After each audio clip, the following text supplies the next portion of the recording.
Price to rent ratio. So we can compare the price to own a house versus the price to rent a house to get an idea if real estate prices are inflated.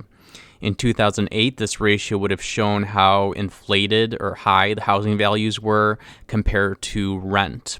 It's important to remember that this ratio does not say anything about affordability of either renting or buying. New York City could have a similar ratio to like a small midwestern town. This ratio is simply comparing the cost of owning a house versus the cost of renting a house. This is just a rough way to determine if it's cheaper to rent or own a property. We're going to be looking at Trulia's rent versus buy index today. So Trulia gives us kind of an interpretation key. They say a ratio 1 to 15 is much less expensive to own than to rent. If you have a ratio of 16 to 20, it's much more expensive to own a home. The total cost of ownership of a home in this city are greater than the cost of renting, but it still may make financial sense depending on the situation. And then a ratio of 21 or greater, the total cost of owning a home in this city is much greater than the cost of renting. And then they define the total cost of home ownership as mortgage, principal, interest, property taxes, hazard insurance, closing costs, HOA fees, PMI. So it's a very it incorporates a lot of things. This total cost of home ownership incorporates a lot of different things that you will probably have to pay. So if we look at the ones with the lowest price to rent ratio, this would suggest places where it would probably make sense to purchase a house rather than renting.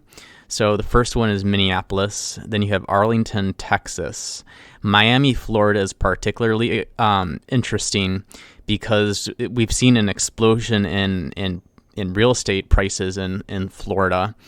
But I mean, maybe there's just so much demand for rental units that the rent prices are out of control, and it still makes sense to purchase a home in Miami instead of renting. Fresno, California, that's interesting too because California has high housing prices. San Antonio, Mesa, Arizona, Jacksonville, Florida, Phoenix, Arizona is another interesting one because housing prices have just exploded there. You have El Paso, Texas, and Las Vegas. So these are very interesting that these have such low price to rent ratios. And for a lot of these, I'm thinking, wow, the rents must be very high. So then you have the ones with the highest price to rent ratios. And these are going to suggest cities that you want to rent in versus buying. So top of the list is New York City. So New York's going to make sense. So it's housing prices are very inflated, very high in New York City. Perhaps there's a bubble. Is it sustainable? I'm not sure. I'm not going to comment on that. But in these circumstances, you're going to want to rent. You're going to want to rent in New York, not purchase property. Number 2, Omaha, Nebraska. So why is it so much better to rent than to buy in Omaha? So either the rents are low, or the housing prices are high, or it's both. Seattle, Washington. You want to rent in Seattle, you want to rent in Portland, you want to rent in San Francisco. So what this tells me is like all these places, the prices for real estate is just extremely, extremely high. New York, Portland, Seattle, San Francisco, San Diego.